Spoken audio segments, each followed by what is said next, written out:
Hello everyone, welcome to Rani BSc learning. और आज मैं आपको पढ़ाने वाली हूँ कोची रूट टेस्ट, जो कि बच्चों को लगता है कि काफ़ी कठिन है, लेकिन ये ज़्यादा टफ नहीं है। बिल्कुल जैसे कि हमने डीएल एम्बेड पढ़ा है, डीएल एम्बेड टेस्ट पढ़ा है, कंपैरिजन टेस्ट पढ़ा है, एज इट इज़ वैसा ही है, बस इसमें कंडीशंस उल्टी हो जाती हैं।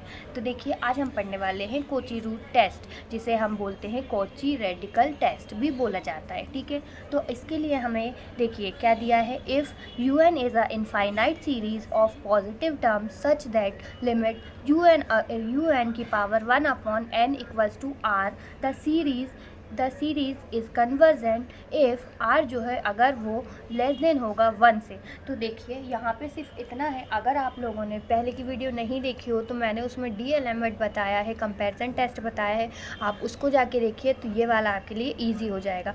यहाँ पे क्या बोला है कि अगर कोई भी सीरीज़ दी है जिसका फॉर्म इस तरीके का हो, जैसे कि UN की पावर 1/n हो, किसी की भी पावर अगर 1/n हो, तो वहाँ पे हम लगाते हैं कोची रूट टेस्ट। ठीक है, तो वो कन्वर्जेंट कब हो रहा है? जब R जो है वो लेस देन है 1 से। हमने अभी तक के जितने भी टेस्ट पढ़े हैं उन सब में R जो है वो ग्रेटर देन होना चाहिए 1 से, लेकिन सिर्फ एक ये फॉर्मूला, ये वाला टेस्ट ऐसा है जहाँ पे R जो है वो लेस देन होता है 1 से, और डाइवर्जेंट कब होता है? इफ़ R जो है वो ग्रेटर देन होता है 1 से। ठीक है, और यहाँ भी टेस्ट फेल हो जाता है जब R इक्वल्स टू 1 होता है। मैंने आपके लिए की पॉइंट्स भी लिखा है, जिसमें कि देखिए क्या लिखा है कि किसी की भी पावर 1/n होगी तो we use Cauchy root test. ठीक है, 1/n की पावर किसी भी क्वेश्चन में अगर किसी सीरीज़ की पावर 1/n में होती है तो वो आप वहाँ से पहचान सकते हो कि यहाँ पे कोची रूट टेस्ट या फिर कोची रेडिकल टेस्ट ही लगेगा। चलिए आइए इस पर क्वेश्चन करते हैं। तो हमारे पास क्वेश्चन है 2 की पावर 2/1 की पावर स्क्वायर माइनस 2/1 का 1 की पावर -1, फिर यहाँ पे 3 की पावर क्यूब अपॉन 2 की पावर क्यूब अपॉन माइनस में 3/2 और पूरे की होल पावर -2। और एज इट इज़ ये फार्मूला मतलब ये इक्वेशन चलती जा रही है। ये एक सीरीज़ है। अब यहाँ पे -1 है, चाहे तो यहाँ पे अगर हम इसको खोल के लिखेंगे तो ये -1 है, तो इसको हम ऐसे 1/n की फॉर्म में लिख सकते हैं। इसीलिए इस वाले सीरीज़ में हमें कौन सा फार्मूला लगाना है या कौन सा टेस्ट लगाना है? तो कोची रूट टेस्ट लगाना है। ठीक है, अब आप देखिए nth term of the series हम यहाँ से निकालेंगे तो वो कैसे निकलेगी। यहाँ पे हमें दिया है 2 का स्क्वायर अपॉन 1 का स्क्वायर माइनस में 2/1 की पावर -1। तो यहाँ पे ये फर्स्ट टर्म है। इसका फर्स्ट टर्म हमारी 2 से ही स्टार्ट हो रही है, तो हमें n+1 लिखना पड़ेगा, क्योंकि 1 पहली वाली टर्म में हमारे पास क्या होगा? 1 होगा, तभी तो दूसरी वाली टर्म में 2 आया। तो यहाँ पे हम क्या लिख देंगे? n+1, और उसकी पावर यहाँ पे 2 है, तो यहाँ पे भी पावर में क्या आ जाएगा? n+1। नीचे हमारे पास 1 का स्क्वायर है, मतलब n का पावर n+1 हो गया, क्योंकि वहाँ पे 2 था इसलिए यहाँ n+1 आ जाएगा, एक ऐड हो जाएगा। और यहाँ पे 2/1 है, तो यहाँ पे हो जाएगा n+1 अपॉन में n और उस पूरे की पावर माइनस में n। ठीक है, आई होप आपको UN निकालना आ गया होगा। अब हम करेंगे UN की पावर 1/n। हम इसको इस एज इट ऐसे लिख सकते हैं, -n है तो इसकी पावर हम लिख सकते हैं 1/n इक्वल्स टू हमारे पास क्या हो जाएगा कि देखिए ये ब्रैकेट में हमारे पास सेम ये वाली वैल्यू दी गई है। ठीक है, हमने ये वैल्यू यहाँ पे लिख ली। अब ये वैल्यू यहाँ पे आप सोच रहे होंगे कि -n कहाँ चला गया, तो ये एक मेथड है कि -n यहाँ पे -1 कर दिया और ये वाले n को हम इधर ले गए हैं। ठीक है, अब देखिए UN equals to 1/n equals to हमारे पास आ गया। अब यहाँ पे हम देखेंगे कि n+1/n और n+1/n ये दोनों यहाँ पे आप देखो कि n+1/n की पावर n और यहाँ पे +1, तो हम इसे कैसे लिख सकते हैं? हमने एक फॉर्मूला पढ़ा है छोटी क्लासेस में कि a की पावर m+n जब होता है, जब हम इसको ऐसे लिख सकते हैं कि a की पावर m प्लस a की पावर n।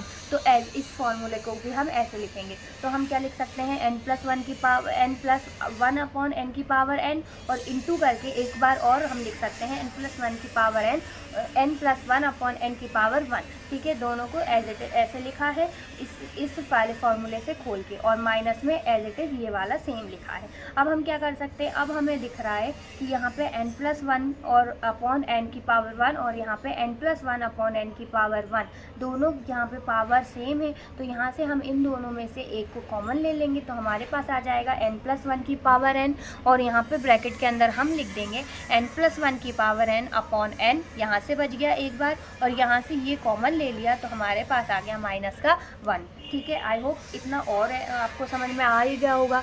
अब हम क्या करेंगे, un की power 1 upon n equals to जो ये वाला है, इसको और इसको अलग अलग -1 के साथ अलग अलग लिख लिया। n+1 अपॉन n की पावर -1, क्योंकि ये होल पावर है तो दोनों में डिवाइड हो सकती है, तो इसकी पावर -1 हो गई, और यहाँ पे n+1 अपॉन n -1 की पावर भी -1 हो गई। अब हम क्या करेंगे, un इक्वल्स टू हमारे पास आ गया 1 अपॉन n इक्वल्स टू, अब हमने क्या किया है, इन दोनों में से इसमें से एक n को कॉमन ले लिया। अगर हमने उस n को कॉमन लिया है, यहाँ से n अपॉन n किया है, तो ये एक यहाँ से n कट गया, ठीक है। यहाँ से जब n कटा तो हमारे पास सिंपली बचा है 1+1 अपॉन n की पावर -1, और यहाँ से भी हमने क्या किया है, एक n को कॉमन ले लिया। यहाँ पे आप लिख लेना कि n अपॉन n को हमने यहाँ से कॉमन लिया और यहाँ से काट दिया है। उसके बाद हमारे पास बचा है 1+1 अपॉन n की पावर n और -1, ये तो एज इट इज़ हमारा चल रहा है, और इसकी पावर भी चल रही है -1। अब हम क्या करेंगे, लिमिट पुट करेंगे n tends to infinity un की पावर 1 अपॉन n में। तो हम लिमिट पुट करेंगे n टेंस टू इन्फिनिटी, तो यहाँ पे क्या आ जाएगा, 1+1 अपॉन n की तो एज इट इज़ लिखा, उसकी पावर -1 इंटू में लिमिट, पहले एक बार लिख के दिखाते हैं, दूसरे स्टेप में लिमिट पुट करते हैं। तो हमने लिखा limit n tends to infinity 1+1 upon n की पावर n और -1 की पावर -1, ये एज इट इज़ हमने लिख दिया। अब हम क्या करेंगे, लिमिट पुट कर देंगे। तो अब जब हमने लिमिट पुट करी तो हमारे पास आ जाएगा लिमिट un की power 1 upon n equals to, यहाँ पे हमारे पास था 1+1 अपॉन n, तो यहाँ n की जगह हम इन्फिनिटी लिख देंगे, तो हमारे पास यहाँ पे आ गया 1 अपॉन इन्फिनिटी की पावर -1, और इनटू यहाँ पे हमें पता है कि 1+1 अपॉन n की पावर जब n होता है तो वो e होता है, इसलिए हम यहाँ पे क्या लिख देंगे, e, ठीक है। यहाँ पे आ गया e-1 की पावर -1। अब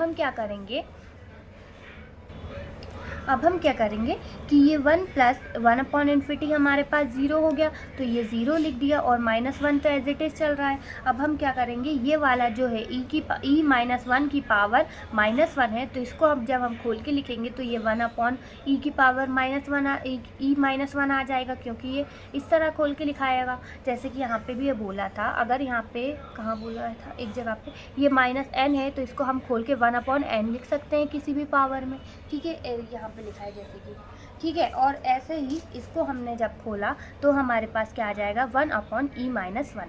तो अब यहाँ से ये तो ये वाला तो इसका इसमें इंटू हुआ, तो ये तो यही आएगा 1 अपॉन e-1। अब e-1, e की वैल्यू हमारे पास है 2.78, तो हमने e की वैल्यू रख दी। अब e की वैल्यू में से 2.78 में से जब 1 को माइनस किया तो हमारे पास आया 1 अपॉन 1.78, जो कि लेस देन है 1 से, हाँ, जो कि लिमिट un की power 1 upon n tends to infinity, जो कि लेस देन है 1 से, ठीक है। जब आप इसका इसमें डिवाइड दोगे तो कुछ 0 के बराबर ही वैल्यू आएगी, इसलिए इसको बोला है लेस देन, ठीक है। तो यहाँ से क्या हो जाएगा, hence by Cauchy root test the given series is convergent, जिसमें लेस देन होगा। यहाँ पे आप लोग याद रखना ये वाली चीज़ कि जहाँ पे लेस देन हो रहा है वहाँ कन्वर्जेंट होगा, और जहाँ ग्रेटर देन होगा वहाँ पे डाइवर्जेंट होगा। इसीलिए मैंने आपको ये वाला टेस्ट सबसे लास्ट में पढ़ाया है कि ये आपको अच्छे से याद रह जाए। इसका नाम कोची रूट टेस्ट है, और इसे ऐसे सॉल्व करते हैं, ये आप लोग याद रख लेना।